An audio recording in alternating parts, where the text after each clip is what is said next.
but still shocking. 61 years old, all of a sudden has a massive heart attack on Sunday. And here we sit on Tuesday, and he's unfortunately passed away. Yeah, Mike, this one has hit me in a way that I didn't.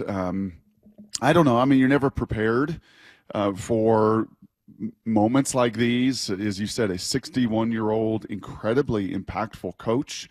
But, and I think because I've just been refreshing, like so many, refreshing Twitter constantly, just trying to get an update. And actually, John Canzano down at the Oregonian wrote a great piece yesterday. And not a surprise that John, who's kind of a quirky, eccentric, a little bit of an outsider in the media realm, or looked upon by some, in a similar vein as Mike Leach, a little eccentric, different, did it his own way, that Mike and him were close. And Coach Leach was actually texting people the night before the event. And, yeah, wasn't sleeping well, never necessarily slept well. This was in John's piece that he actually had been battling some heart disease. I think even Mississippi State's announcement speaks to that, that it wasn't necessarily just out of the blue a major cardiac event, that he had been battling some congestive heart failure and struggling with it and battling it for some time. But again, never let anybody in on that, and just battled it just as he did as a coach, as a fighter, as a much tougher guy than you would perceive an air raid coach being, right? Mm-hmm. So many times that air raid is just a finesse. Oh, they just throw it.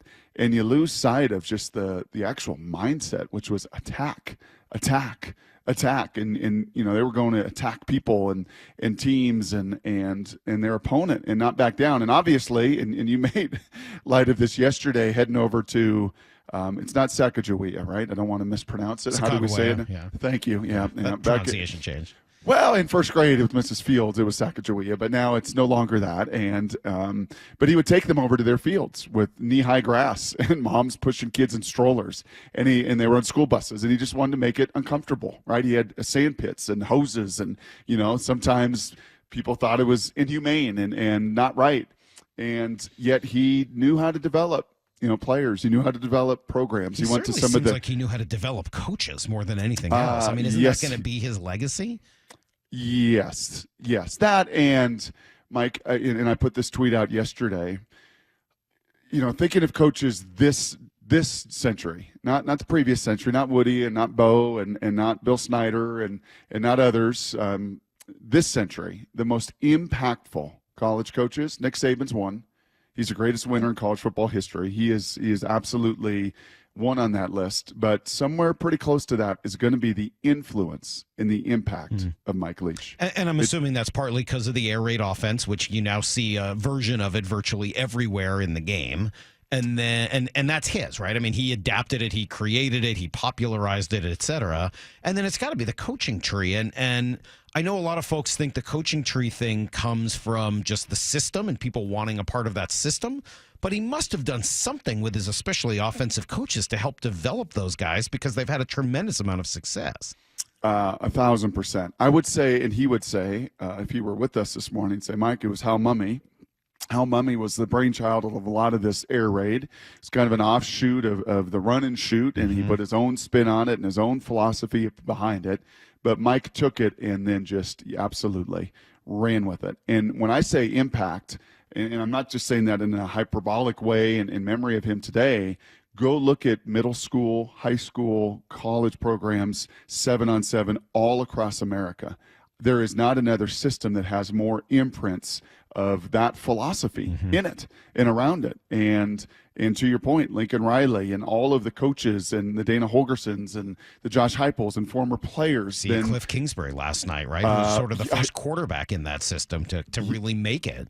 That's right. And to see Patrick Mahomes in an NFL who ran that system for Cliff Kingsbury, you could argue the most dominant quarterback of the last 5 years in this league came out of that system, a system that at times was shunned, a system that was minimized, a system that was finesse, a system that was all of these things that people didn't actually dig into it and see all that it actually was. Yeah.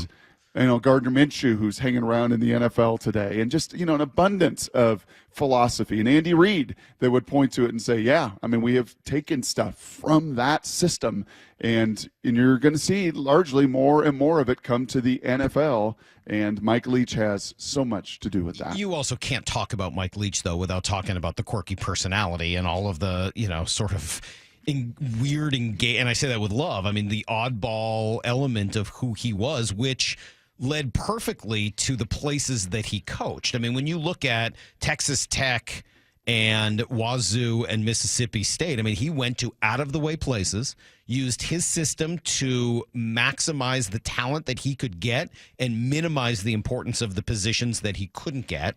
And then use the quirkiness of the things he would say to attract kind of a different group. And, you'll hear all of the sound bites over the course of the day. But our own is when Brock called him and texted him and asked him to leave a voicemail for Kyle, asking him if he could stay in his trailer during the game day weekend at Wazoo and Pullman. Hey, Kyle, this is Mike Leach. I heard that you're going to be in the parking lot. He wondered if you had room in your camper for me. I've had a long week before the game. I'm thinking sleepover. You could pop some popcorn. Maybe we could watch some movies, listen to some great classic rock.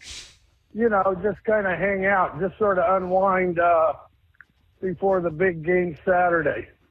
Hey, let me know. I got my sleeping bag packed, my toothbrush, and anyway, ready to come over there and hang out with my little buddy.